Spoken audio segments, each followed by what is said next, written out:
On va rentrer directement dans la parole. Il est écrit dans Actes, chapitre 4, le verset 29 et 30. Une prière des apôtres. « Et maintenant, Seigneur, vois leurs menaces et donne à tes serviteurs d'annoncer ta parole avec une pleine assurance en étendant ta main pour qu'ils se fassent des guérisons, des miracles et des prodiges par le nom de ton saint serviteur Jésus. » C'était une prière des apôtres qui venaient de recevoir des menaces de ne plus prêcher le nom de Jésus. Mais pour eux, c'était juste impensable. Alors, au lieu de se cacher comme ils l'avaient déjà fait, si vous vous rappelez, lors de la mort de Jésus, ils se sont cachés, ils ont eu peur. Cette fois-ci, ils se rassemblent, mais pour prier. Ils se rassemblent afin que Dieu leur donne de l'assurance, afin de continuer de prêcher le nom de Jésus malgré les menaces, malgré l'intimidation. Et Dieu va se manifester dans cette pièce. La terre va trembler. Ils vont être à nouveau remplis de l'Esprit. Et ils vont ensuite de nouveau sortir de ce lieu et continuer de prêcher. Et la Bible dit qu'il y aura toutes sortes de signes, de prodiges, des miracles, des personnes qui se donnent à Jésus. Et l'Église va continuer encore et encore de croître et de grandir parce que la main de Dieu était à l'œuvre.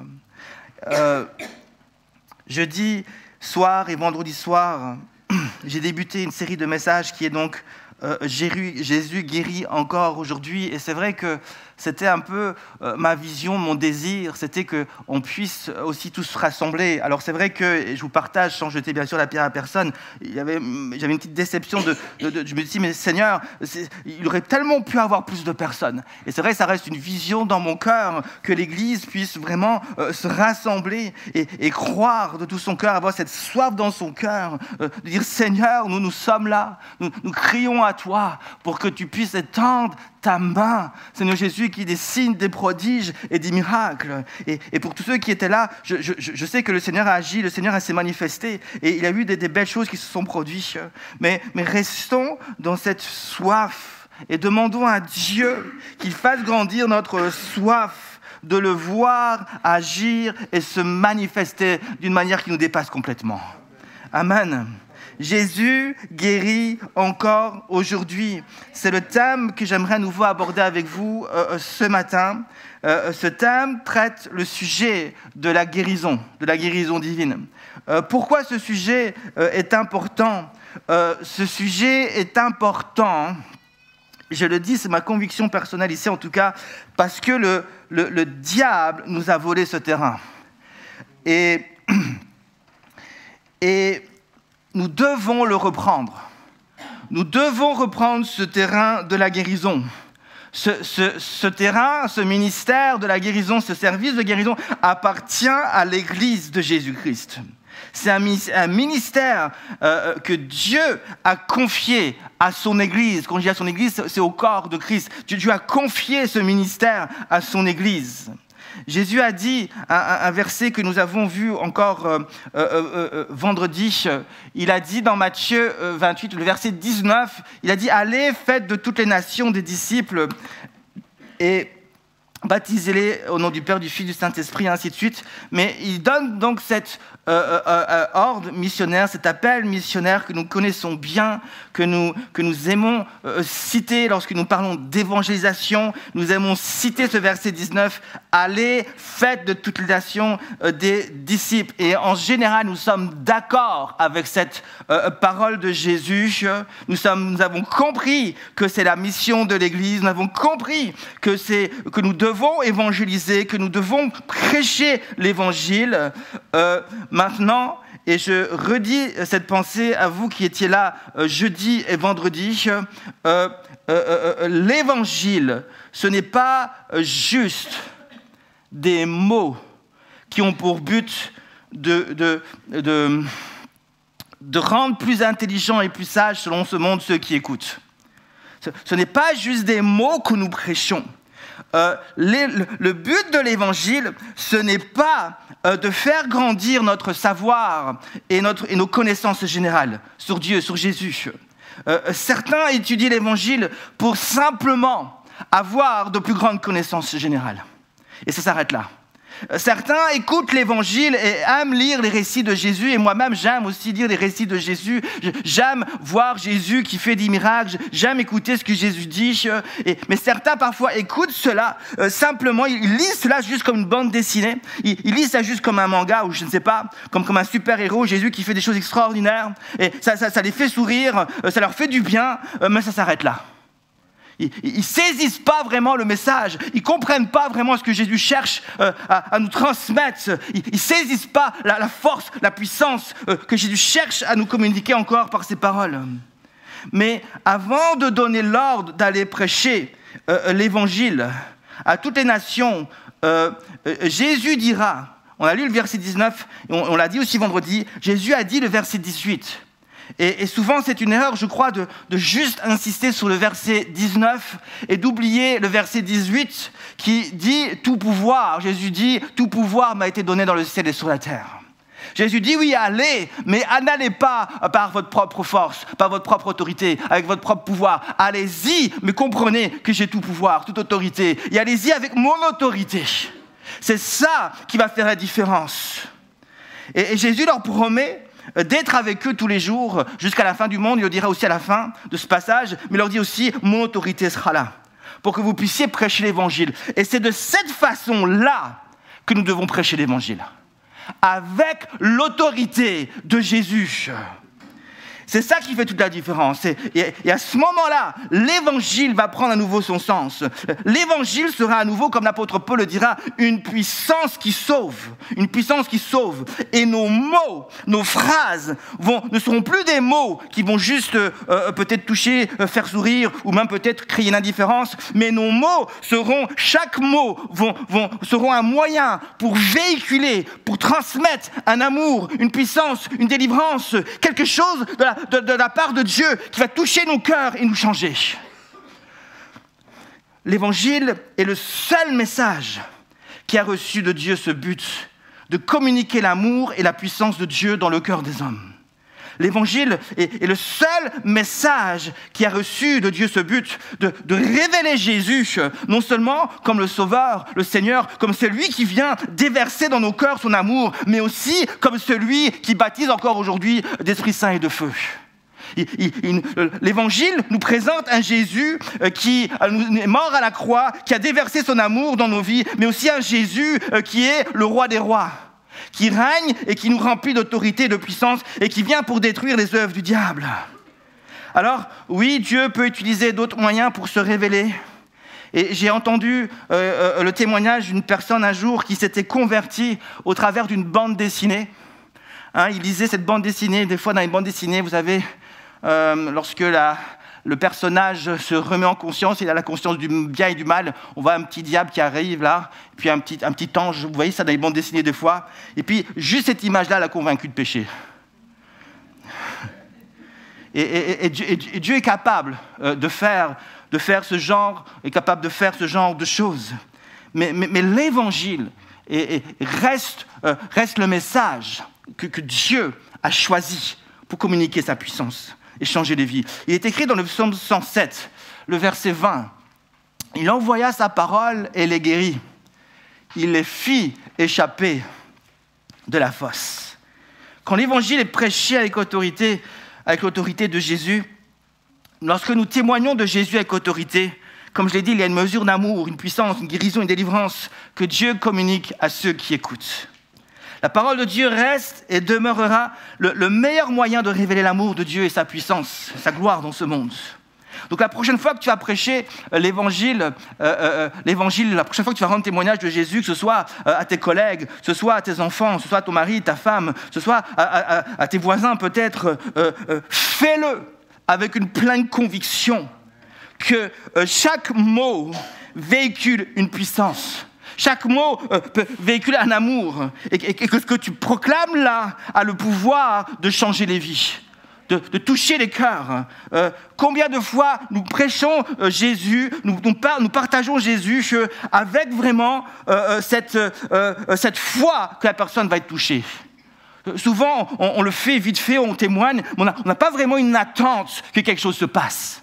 On va dans la rue, on distribue des traités, on fait des choses, mais on n'a plus vraiment une attente que quelque chose va se passer. Il y a tellement d'indifférence, ainsi de suite, que des fois on perd cette conviction, cette foi que Dieu est capable vraiment de faire quelque chose. Et que Dieu peut toucher quelqu'un dans la rue, que Dieu peut toucher mon voisin, alors que je parle, que je prêche. Et on doit retrouver cette conviction, cette foi, cette assurance, et prendre conscience que l'évangile, ce n'est pas n'importe quel message. Ce n'est pas n'importe quel message. Quand je prêche la parole de Dieu dimanche après dimanche, mon but n'est pas juste de parler et de vous dire des belles choses. Mais au-delà du message, il y a une puissance, une révélation, une guérison, une délivrance que je cherche vraiment à vous communiquer de la part de mon Jésus. Amen. Est-ce que ce matin, il y a quelqu'un ici qui reçoit la parole de Dieu comme une puissance, qui change les vies, qui guérit, qui délivre? Accueillons sa parole de cette façon ce matin. Amen. Revenons à notre thème, Jésus guérit encore aujourd'hui. Et dans mon premier point maintenant, j'aimerais affirmer et proclamer que Dieu est non seulement capable de guérir encore aujourd'hui, mais il est aussi animé par une véritable volonté de guérir et de délivrer les hommes qu'il a créés. Mais ce sujet de la guérison doit être pleinement compris dans le contexte de l'Évangile. Notre vision de la guérison est souvent limitée à ce que nous voyons et comprenons avec notre entendement humain, notre vision humaine. Et la guérison est souvent limitée à cette vie. En d'autres termes, ce que je suis en train de dire, c'est que pour être guéri, il faut que ce soit de mon vivant, pendant que je suis encore vivant. C'est là que ça se passe, quand je suis vivant. C'est pour l'homme, en général, un moyen de prolonger son existence sur Terre, ou peut-être de gagner quelques années sur Terre.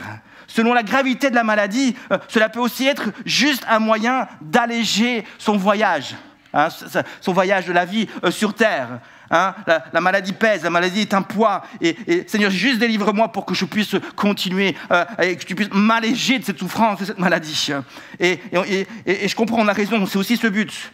C'est donc pour la plupart des hommes un moyen soit de retarder le plus possible le jour de notre mort, ou encore de rendre le voyage sur Terre le plus agréable possible.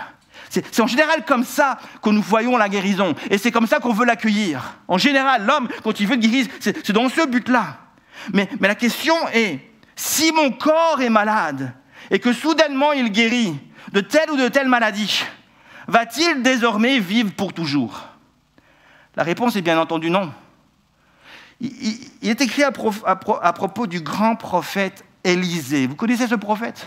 Le successeur du prophète Élie. Il écrit ceci. Élisée était atteint de la maladie dont il mourut. Dans le verset pour un culte de guérison. Élisée, le grand prophète qui a succédé à Élie, va mourir d'une maladie. Et ce passage est pour moi très précieux, car il m'aide à me rappeler que ma vie sur terre n'est que quelque chose, n'est que le commencement de quelque chose de plus grand. Élisée a été un puissant instrument entre les mains de Dieu pour manifester la gloire de Dieu. Il accomplit des miracles remarquables. Il était craint dans tout le pays d'Israël, car on savait qu'il était un homme de Dieu, et que Dieu était avec lui. Même en Syrie, vous connaissez ce passage avec le général Naaman, même lui, il entend par une petite fille qu'il y a un prophète qui est capable de guérir les malades, capable de guérir les lépreux. Et même lui, il fait le déplacement pour rencontrer Élisée. C'était un homme remarquable. Il a vu des choses extraordinaires, des miracles, des guérisons. Dieu était avec lui, et il était craint par le peuple, par la foule, et même par les nations étrangères qui étaient tout autour d'Israël. Et pourtant, la Bible, inspirée de Dieu, dit « Élisée était atteint de la maladie dont il mourut ». Le Saint-Esprit ne cherche pas à le cacher. On aurait très bien pu omettre cela. Et le Saint-Esprit nous le dit. Il y a quelque chose qu'on doit comprendre ce matin. Elle nous dévoile à tous ici, le Saint-Esprit nous dévoile ici que Élisée est mort d'une maladie dont il n'a pas pu guérir. C'est comme ça qu'on le voit en tout cas. Ce passage m'est donc très précieux car il m'aide ce matin à comprendre que cette vie ici-bas sur terre n'est pas tout. Elle est simplement la porte d'entrée de la gloire de Dieu. À quoi donc ma vie sert-elle sur terre? Est-ce que ma vie sur terre a seulement pour but d'attendre que la porte de la gloire de Dieu s'ouvre et que je puisse enfin rentrer dans la gloire? Est-ce que c'est ça le but de ta vie? Tu attends que Jésus revienne. Tu attends que la porte de la gloire vienne. J'aimerais te dire que ce n'est pas le but. Ce n'est pas le but. Ma vie sur terre poursuit en réalité un autre but sur terre ici. Laisser Jésus se dévoiler en moi, afin que son amour, mais aussi sa gloire et sa puissance se manifestent en moi dans ce monde.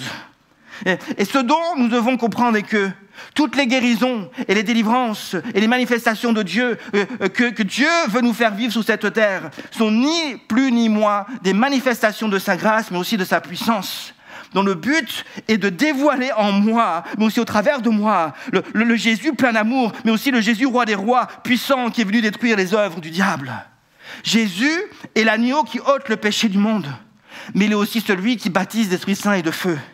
Il est à la fois celui qui déverse son amour en abondance dans mon cœur, dans ma vie, mais il est aussi celui qui détruit les œuvres du diable pour dévoiler la gloire et la puissance sur le royaume des ténèbres. Et par la guérison, mais aussi par chaque don spirituel, Dieu cherche non seulement à dévoiler son amour aux hommes, mais aussi sa toute-puissance sur les œuvres du diable. Jésus veut vivre en moi comme un Dieu plein d'amour, mais aussi comme un Dieu qui est le roi des rois pour l'éternité. La guérison de Dieu, mais aussi chaque don spirituel, poursuit ce but. Me dévoiler l'amour, mais aussi m'enraciner dans cet amour. L'apôtre Paul en parle dans Éphésiens 3, m'enraciner dans cet amour pour que le Dieu d'amour puisse faire des choses incroyables. Mais la guérison et les dons spirituels servent aussi à me dévoiler la puissance de Dieu et que je puisse vraiment m'enraciner dans la relation avec un Jésus qui est tout-puissant, qui a remporté le combat et qui vient détruire les œuvres du diable. Dieu m'aime beaucoup trop pour ne pas me changer. On entend souvent celle-là. Dieu m'aime beaucoup trop pour me laisser comme ça. Dieu m'aime beaucoup trop pour ne pas me changer. Mais Dieu aussi m'aime beaucoup trop pour laisser les ténèbres faire leurs œuvres en moi. Dieu m'aime beaucoup trop pour me laisser comme ça. Marcher dans la chair, ainsi de suite. Mais Dieu m'aime aussi beaucoup trop pour laisser le diable me détruire, pour me laisser dans la drogue, pour me laisser dans l'alcool, pour me laisser avec une maladie peut-être qui est en train de me tuer à petit feu, mais qui m'éloigne de Dieu. Dieu m'aime trop pour que le diable fasse son œuvre en moi. Il m'aime beaucoup trop pour ne pas me changer, mais il m'aime beaucoup trop pour laisser les œuvres du diable, le diable accomplir son œuvre en moi. La guérison de Dieu est là aussi pour manifester cette puissance de Dieu sur les œuvres du diable. Alors, me direz-vous, pourquoi n'a-t-il pas guéri Élisée de sa maladie? Si Dieu aimait tellement Élisée, si Dieu voulait manifester son amour dans le cœur d'Élisée, si Dieu voulait rendre témoignage de sa puissance, de son amour, pourquoi? Mais pourquoi Dieu a laissé cette maladie l'emporter sur la vie et l'entraîner dans la mort? Pourquoi n'a-t-il pas guéri Élisée de sa maladie? Et c'est là qu'on se trompe. Parce que c'est exactement ce qu'il a fait. Verset 20. Attention, vous allez être choqués. Élisée mourut et l'on enterra. Et là, vous dites quoi? Qu'est-ce que tu racontes? Élisée n'a pas été guéri. Il est mort. La maladie a eu raison de lui. Qu'est-ce que tu racontes, Michel? Notre problème est que nous voyons la mort souvent comme la victoire de la maladie. Il est mort. Elle est morte. Et nous disons, la maladie a remporté le combat. Mais ce n'est pas toujours vrai. Ce n'est pas toujours vrai. Nous devons changer notre vision sur la mort. La mort représente pour nous qui sommes des enfants de Dieu le moment où Jésus va nous dévoiler sa pleine guérison et délivrance. Tu ne seras jamais aussi délivré que lorsque tu seras mort. Tu ne seras jamais aussi guéri lorsque tu seras mort. Le problème avec nous est que notre vision ne dépasse pas cette vie. Alors que Jésus est venu pour nous sauver, afin de nous faire entrer dans une vie qui va continuer pour l'éternité. Nous devons dire, Seigneur, viens élargir ma vision, qu'elle dépasse ce que je vois ici sur terre, et que je comprenne que je suis juste à la porte de quelque chose de bien plus grand. Changez votre vision sur la mort. En nous délivrant de notre corps, Jésus, par la même occasion, nous guérit entièrement et pour toujours. Et il nous promet de nous revêtir d'un nouveau corps qui ne vieillira plus et qui sera complètement imperméable à la maladie. Jésus a dit dans Jean 11, verset 25, vous connaissez? Non, pas là. Je suis la résurrection et la vie. Celui qui croit en moi vivra, quand même il serait mort. Et quiconque croit en moi ne mourra jamais. Jésus clairement le dit, il va utiliser ce miracle de Lazare pour communiquer ce message. Quand vous êtes en moi, vous ne mourrez plus jamais. Et la mort, vous ne devez pas la craindre. La mort, c'est juste pour vous, votre délivrance, le passage, pour entrer, pour continuer de vivre avec Jésus, mais dans la gloire, dans l'éternité, dans la révélation pleine de la guérison, de la délivrance. Ayant dit cela, tant que nous sommes encore vivants, nous ne devons pas chercher à mourir.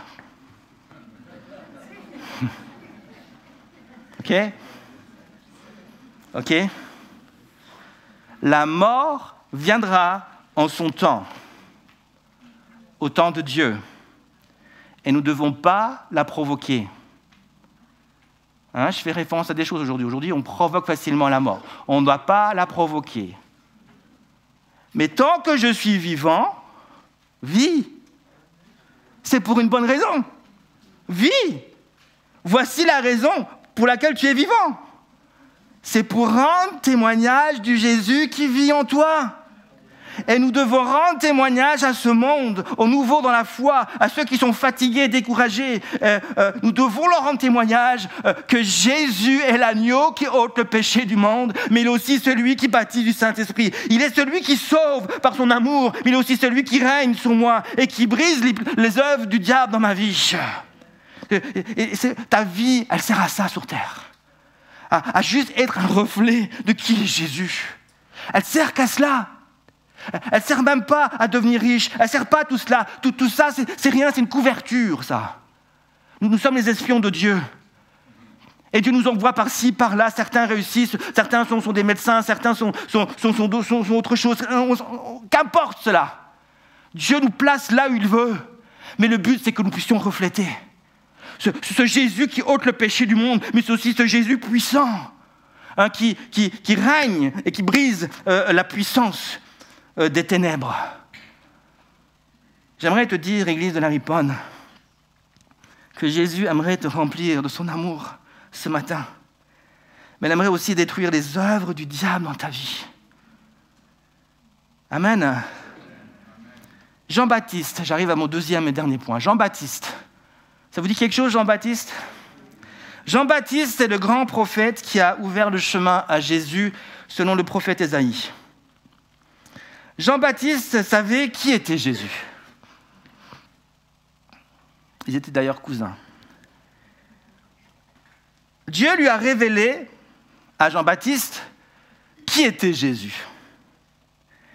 Et Jean-Baptiste a reçu la révélation que Jésus, il lui a dit, c'est dans Jean, je n'ai pas appris ces versets, mais il a reçu la révélation que Jésus était l'agneau qui ôte le péché du monde.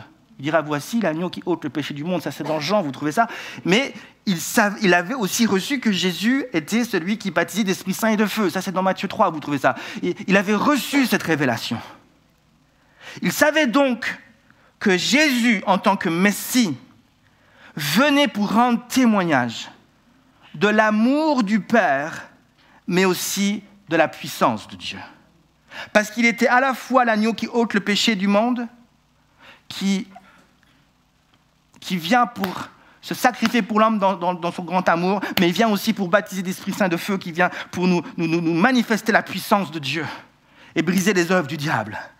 Et il avait reçu cette révélation de Dieu. Mais malgré sa révélation, nous constatons, d'après ce qui est écrit dans la Bible, que sa révélation manquait de profondeur. Lui, le grand prophète Jean-Baptiste. Sa révélation manquait de profondeur.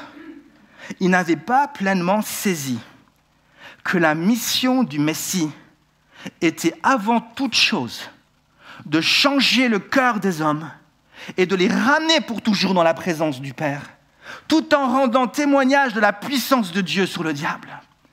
Pour Jean-Baptiste, le Messie venait premièrement et avant toute chose pour se débarrasser des Romains et des ennemis d'Israël. Pour Jean-Baptiste, c'est ça qui primait. C'était ça qu'il mettait en évidence. Mais la raison première de la venue de Jésus n'était pas cela. Et j'aimerais que vous puissiez l'entendre. Alors qu'on entend des conflits en Israël et ainsi de suite, on pourrait revenir dans la pensée, dans la vision de Jean-Baptiste. Mais ce n'était pas la raison première de la venue de Jésus. Jésus était venu pas pour se débarrasser des Romains, mais pour changer les cœurs des hommes, de les ramener pour toujours dans une relation avec le Père et détruire les œuvres du diable, pas les Romains, les œuvres du diable, et par la même occasion faire éclater la gloire du Père. La guérison, la délivrance, les miracles poursuivent ce but. Ce sont des manifestations concrètes de l'amour de Dieu, mais aussi de la puissance de Dieu sur les œuvres du diable, qui poursuivent donc comme but de dévoiler en nous et au travers de nous, dans ce monde, Jésus, l'agneau qui ôte le péché du monde, mais aussi Jésus, le roi des rois, qui baptise d'Esprit Saint et de feu. Jean-Baptiste n'avait pas pleinement saisi. Et à cause de cela, le doute va commencer à envahir son esprit. Et peut-être qu'il y a du doute dans ton cœur. Il était en train de chuter dans sa foi. Il était en train de passer à côté de quelque chose de glorieux.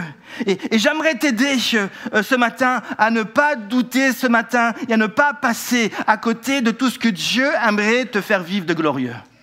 J'aimerais t'aider ce matin à croire avec une foi ferme et entière en un Jésus qui sauve, mais aussi un Jésus qui guérit et qui fait encore des miracles aujourd'hui. Si tu es malade, mais que la volonté de Dieu est que tu vives encore sur terre, n'écarte pas la pensée que Jésus peut encore te sauver et te guérir. N'écarte pas. Oui, parfois Jésus peut permettre la maladie et parfois Dieu va donner la grâce pour qu'on puisse supporter la maladie.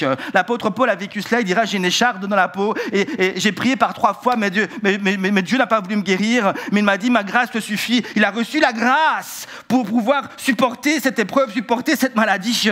Mais si la grâce de Dieu n'est pas là pour que tu supportes la maladie, attends-toi aussi à Dieu. N'écarte pas la pensée que peut-être la grâce que Dieu veut manifester dans ta vie, c'est pour ôter cette maladie de ta vie. Et Jean-Baptiste a le doute.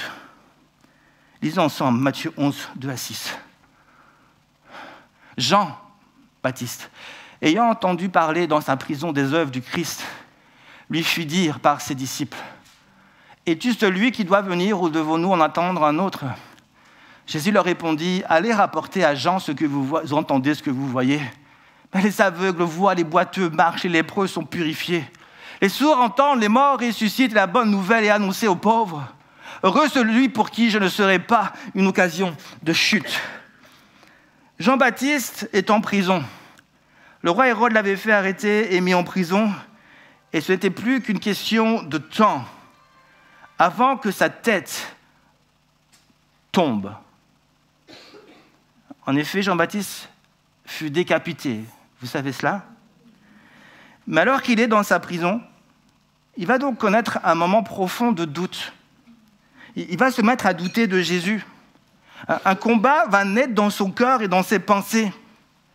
Et j'imagine Jean-Baptiste dans sa prison. Et si Jésus n'était pas le Christ? Et si Jésus n'était pas celui qui devait venir et sauver Israël?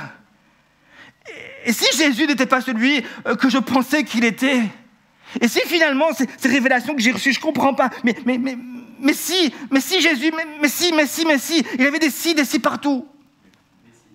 Oui.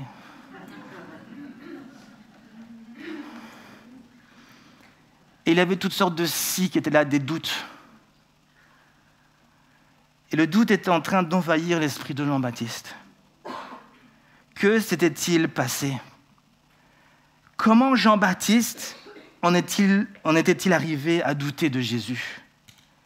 La réponse nous est donnée curieusement au verset 2. C'est à cause de ce qu'il avait entendu. Jean ayant entendu parler dans sa prison des œuvres du Christ. C'est à cause des œuvres du Christ, c'est à cause de ce qu'il entend de Jésus. C'est à cause de ce qu'on lui rapporte de Jésus. Et le verset 2 nous apprend que Jean-Baptiste entend en effet ceci. Il entend quoi? Il entend que Jésus prêchait un message d'amour à des foules. Il entend que Jésus prenait soin des pauvres. Il entend que Jésus guérissait les malades. Il entend que Jésus libérait les démoniaques d'esprits mauvais. Il entend que Jésus purifiait les lépreux.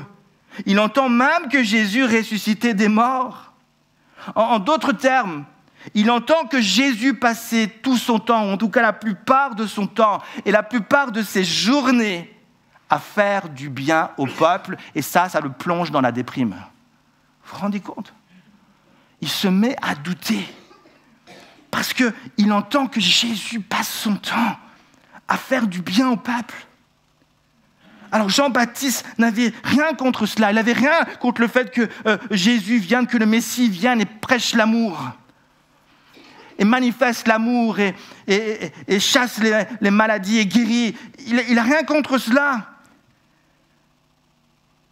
Mais ça ne collait pas complètement à sa vision qu'il avait du Messie. Pour Jean-Baptiste, Jésus, le Messie, était avant tout et devait être avant tout un roi. Mais un roi qui vient pour délivrer Israël des Romains. Un roi peut prendre un peu de temps avec le peuple et leur lancer du pain. Et on voit ça dans les films, donner-leur du pain à la foule, leur faire du bien, leur parler. Ils font ça en général pour rester populaire, ainsi de suite. Un roi peut faire ce genre de choses. Mais un roi, ça ne passe pas tout son temps avec la foule. Surtout lorsque le pays est envahi par l'ennemi. Un roi, il se rassemble avec ses généraux et il prend le temps pour lever une armée.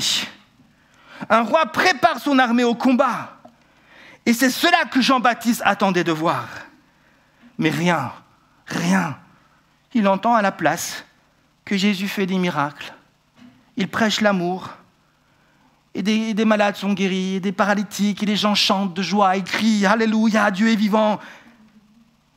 Il aurait voulu un message peut-être de haine contre les Romains. Il aurait voulu entendre un message de motivation pour la guerre. Mais rien, absolument rien de tout cela de la bouche de Jésus. Alors Jean doute surtout qu'il sait que quelque chose, que ce n'est pas bon signe qu'il soit là dans la prison. Mais pourtant Jean-Baptiste avait vraiment reçu une révélation de Dieu, une révélation de Jésus de la part de Dieu. Mais sa révélation manquait de profondeur. Il n'avait pas saisi que Jésus venait avant toute chose, et premièrement pour révéler l'amour du Père, et ramener les hommes, en commençant par Israël en premier, dans une relation avec le Père pour toujours, mais aussi pour détruire les œuvres. Il n'avait pas compris, ça jamais dans sa tête, que Jésus voulait aussi sauver les Romains.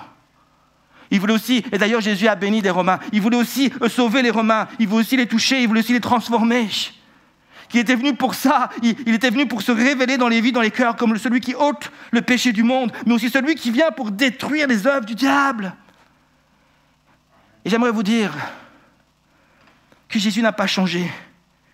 Alors, Jean-Baptiste reçoit les disciples de Jean-Baptiste. Il voit que Jean-Baptiste est en train de douter. Alors voici la réponse de Jésus. Il dira, allez rapporter à Jean ce que vous entendez. Est-ce que vous voyez? Mais Jean le savait déjà. Allez lui dire, les aveugles voient, les boiteux marchent, les lépreux sont purifiés, les sourds entendent, les morts ressuscitent et la bonne nouvelle est annoncée aux pauvres. Heureux celui pour qui je ne serai pas une occasion de chute. Le message était clair, alors que j'arrive à la fin de ce message. Le message était clair, le message était celui-ci. Jean-Baptiste, ne doute plus. Je suis bel et bien le Messie et j'accomplis exactement ce pourquoi je suis venu.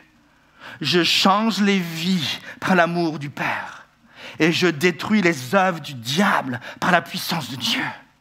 Afin que Dieu soit glorifié et qu'Israël en premier vienne au Père et soit pour toujours avec lui. Ne doute pas, Jean-Baptiste. Je fais ce pourquoi j'ai été appelé, envoyé. Et j'aimerais que vous puissiez garder cela parce que nous sommes toujours dans ce temps de la grâce. Et peut-être que certains, certainement, je ne dis pas ici forcément, mais alors qu'il y avait ce conflit en Israël, peut-être que certains ont prié que l'ennemi d'Israël meure. Mais en priant comme ça, vous priez comme Jean-Baptiste. Nous sommes dans un temps où Dieu veut changer les vies. Il veut sauver Israël, mais il veut aussi sauver les Palestiniens. Il veut sauver les terroristes, il veut les sauver, il veut les amener dans une relation pour toujours avec le Père. Il veut manifester son amour. Et nous devons comprendre cela. Nous sommes toujours dans un temps où Dieu veut sauver. Dieu veut manifester sa gloire et sa puissance. Et c'est le message que je suis venu vous transmettre ce matin alors que je termine. En conclusion, Jésus est venu pour déverser son amour en toi. Mais il est aussi venu pour détruire les œuvres du diable et tout ce qui a un poids dans ta vie et qui t'écrase.